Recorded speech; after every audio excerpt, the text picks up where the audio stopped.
Bang Fahmi kan bilang tadi kan hari ini menghadirkan saksi tambahannya, ada salah satunya saksi dari anak lah istilahnya kita dari anak, Bang konselor Fahmi anak. bilang bahwa ini tidak harus, jadi kalau sekarang tuh dari putusan MA sudah ada jurisprudensinya juga bahwa anak itu berhak memilih untuk kepentingan dirinya sendiri gitu Bang, bahwa Kenyamanan. bahwa anak tuh dulu kalau orang bilang kan di bawah umur ikut ibunya, nah sekarang tuh sudah tidak begitu. Nah seperti apa nih Bang? Jadi gini ya, pertama-tama itu memang konsep dasar atau normanya ya. Norma yang ada di dalam hukumnya itu yang ada dalam 105 dan 109. Itu normanya. Jadi beda ya antara norma dengan jurisprudensi. Indonesia tidak menganut jurisprudensi. Karena Indonesia itu menganut era pemerintah. Nah, pertanyaannya adalah apakah yang dibilang tadi itu adalah kaidah yang menjadi rumusan dalam surat edaran Mahkamah Agung. Itu yang harus dipertanyakan. Tapi norma itu tidak akan tergantikan dengan adanya kaidah. Itu satu gitu kan. Dan kemudian itu pun sebenarnya tidak bisa digunakan putusan-putusan Mahkamah Agung yang sebenarnya bukan juga kaidah. Itu ada jenjangnya. Satu jenjangnya itu adalah kaidah, gitu kan. Dan kemudian kalau nggak ada kaidah itu makanya hakim menemukan hukum. Nah, hakim menemukan hukum itu yang ada di dalam jurisprudensi. Ya, jurisprudensi ini adalah putusan-putusan Mahkamah Agung yang sudah dirumuskan dalam kamar. Di dalam Mahkamah Agung. Misal contoh ini adalah perdata khusus gitu ya. Nah, di dalam perdata khusus itu sudah ada ditentukan bahwa inilah kaidahnya.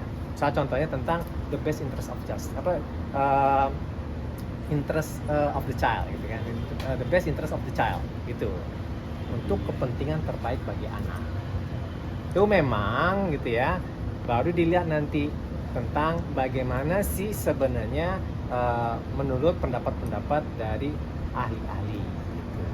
Itu maka ada gradasi-gradasi tadi atau urutan-urutannya sehingga gitu kan itu bisa digunakan oleh hakim untuk memutuskan suatu perkara.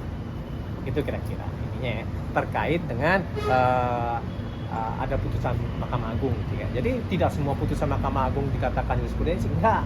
Dan lagi pula di Indonesia tidak. Di Indonesia tidak menerapkan yang namanya jurisprudensi.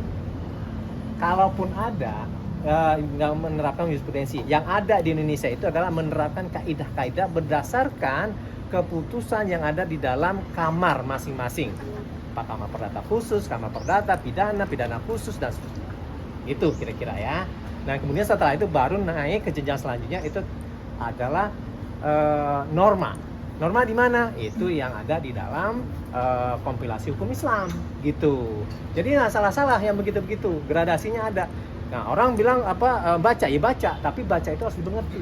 Dimengerti itu harus dipahami juga gitu kan, sesuai dengan konteks gitu kira-kira. Jadi jangan sesat nanti kalau bisa memahami bahwa ini ada putusan Mahkamah Agung dan ini menjadi acuan, enggak. Tapi putusan Mahkamah Agung itu harus dirumuskan di dalam suatu kesepakatan di Mahkamah Agung, di kamar perdata khusus gitu kan, dan itu dirumuskan menjadi kaidah. Ya, tapi ada info juga tadi anak mengalami trauma nih Bang katanya, trauma terhadap ibunya ya pastinya karena selama ini anak-anak itu dengan Mas baik. Nah, seperti apa nih mengenai isu anak ada trauma nih Mas kalau dekat ibunya? Ya itu kan kata dia ya. Kita juga ada kok, dan lagi pula kita nggak akan menceritakan itu di luaran ya, karena kita berbeda ya.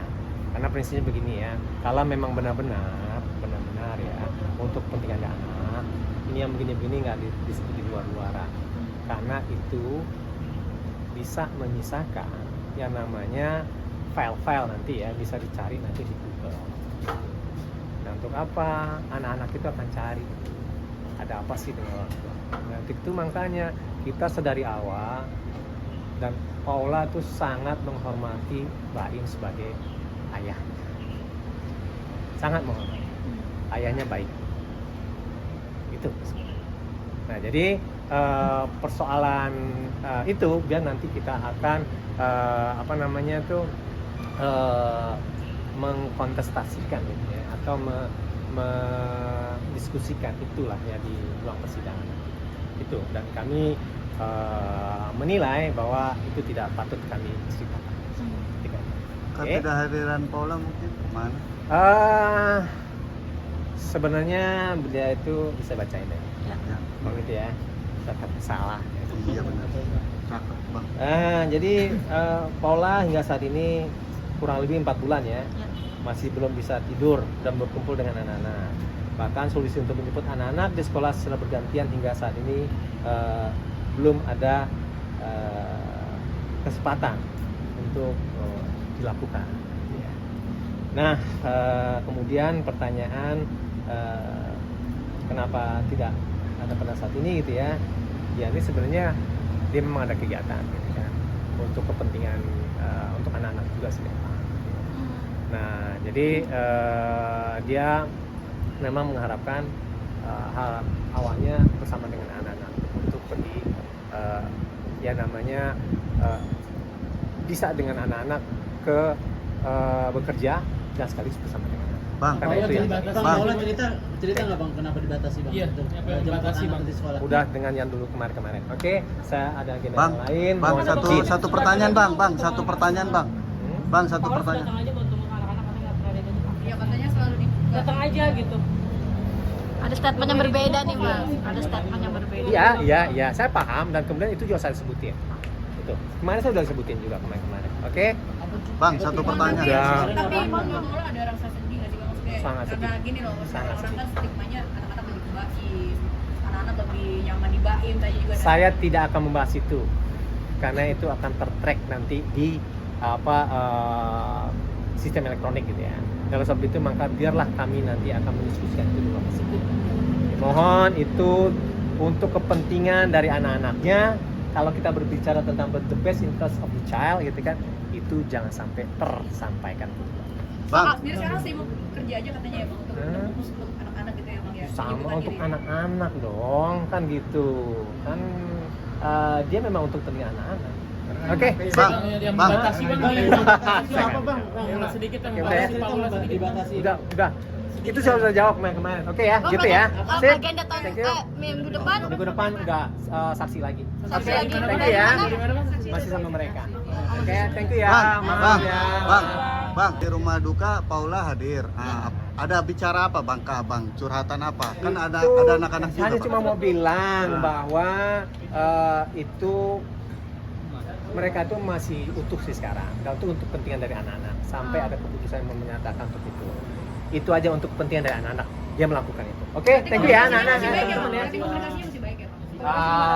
Ya itu untuk kepentingan dari anak-anak gitu kira-kira. Oke, thank you ya. Saya mau ada agenda yang lain.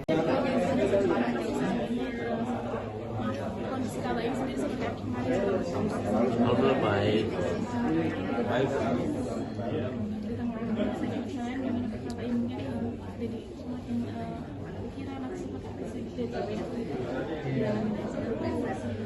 Pertanyaannya ya enak aja. Ada kayak gitu-gitu.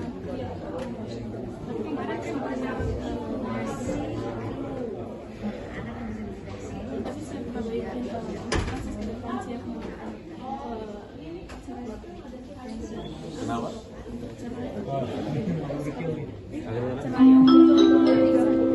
Nomor antrian 34. Silahkan menuju loket 1. Tetap. Oh, pertanyaan ini secara kampung. Ya sudah, kita istirahat dulu ya. Ya maaf ya. Tapi saat ini anak-anak lagi sama Kak Baim apa sama mamanya Kak Baim? Lagi sama saya. Hampir boleh, gak pernah dengar. Tapi Kak Baim kan berarti Kiano Kenzo kan lebih banyak waktu sama Kak Baim ya? Itu sesuai keinginan anaknya atau gimana Kak Baim? Kalau ada anaknya tanya aja sendiri. Tapi Kak Baim sebagai ayah sendiri nih ngelihatnya Kenzo Kiano kenapa lebih nyaman sama Kak Baim mungkin? Hanya anaknya aja. Nggak boleh wawancara anaknya. 35. Silahkan menuju loket 1.